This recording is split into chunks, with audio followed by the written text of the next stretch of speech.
Jika saja aku punya waktu. Setiap kali pulang dari rumah duka, kita selalu diajak untuk merenung lebih dalam tentang kehidupan. Dalam beberapa bulan terakhir, saya kehilangan 2 teman meninggal dunia karena penyakit kanker. Yang satu berusia 49 tahun, yang lainnya baru berusia 30 tahun. 3 bulan sebelumnya keduanya masih tampak sehat walafiat. Masih olahraga dan ngopi bersama.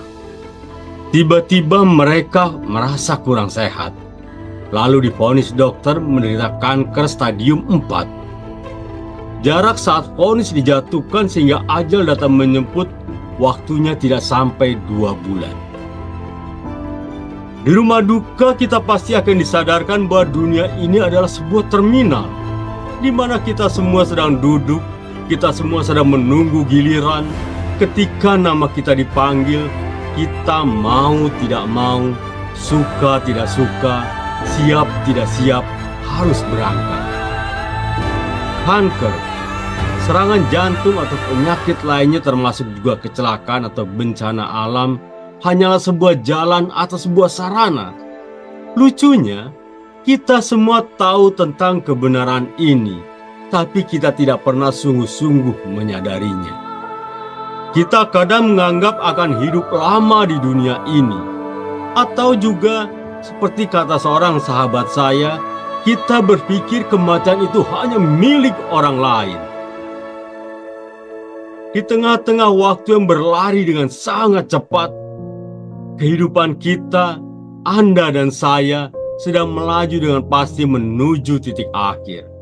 Kita bahkan tidak tahu sama sekali titik akhir itu ada di mana.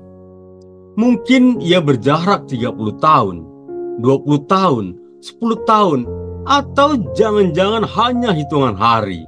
Siapa yang bisa tahu?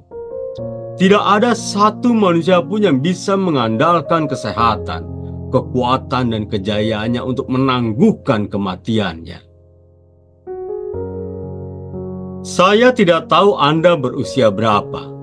Tapi jika saat ini Anda yang berusia 20 tahun dan Anda tengah mengagungkan kemudahan Anda, percayalah, Anda sedang ada dalam mimpi. Saat Anda tersadar tentang fananya dunia kehidupan ini, Anda akan melihat rambut Anda mulai menipis, memutih, dan pasti menua dalam proses kehidupan. 30 tahun yang lalu saya adalah seorang anak muda yang energik, penuh cita-cita, hampir tidak pernah berpikir tentang kematian. Lalu semuanya berlalu dengan sangat amat cepat. Dulu orang-orang memanggil saya dengan sebutan nama, lalu Mas, kemudian berubah menjadi Om. Tak lama kemudian orang-orang mungkin akan memanggil saya dengan sebutan kakek atau opa. Saya punya seorang teman yang kini berusia 50 tahun lebih. Beberapa tahun yang lalu ia terperangah karena tiba-tiba orang mulai menyebut dia sebagai opa. Ia tidak bisa menerima kenyataan ini. Tiap kali orang memanggil dia opa, entah itu pelayan restoran atau penjaga toko, ia marah besar. Ia belum bisa menerima kenyataan. Ya, kenyataan yang tidak bisa dibantah adalah kita semua, seberapa banyak pun harta atau tingginya ilmu kita, pengetahuan kita semua setiap hari akan bertambah tua. Menua setiap hari adalah kodrat kita sebagai manusia. Saat kita melihat di depan cermin, kita mungkin melihat sosok diri kita yang sama dengan kemarin. Namun, sesungguhnya perubahan sedang terjadi dalam diri kita. Perubahan menjadi tua.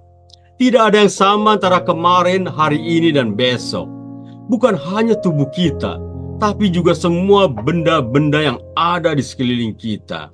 Semua barang kita, rumah, televisi, jam tangan, lemari, pakaian, mobil, sepeda motor, semuanya sedang dalam proses penuaan. Kita tidak melihat apapun, tapi kemerosotan sedang terjadi di dalam barang-barang tersebut. Begitu juga dengan tubuh kita. Tidak ada yang abadi di dunia ini. Lalu jika kemerosotan secara fisik setiap saat berproses dalam diri kita dan kematian hanya soal waktu, apakah kita akan menjalani kehidupan dengan ratapan dan tangisan? Kita memang tidak bisa melawan proses penuaan tubuh kita. Namun kita bisa melawan kemerosotan dari sesuatu yang justru menghidupi tubuh kita, yakni batin dan roh kita. Jika tubuh kita berubah menjadi tua dan lemah setiap hari, mengapa kita tidak mengubah batin atau roh kita menjadi lebih baik dan lebih baik lagi setiap hari? Tidak ada yang tetap sama dalam kehidupan ini.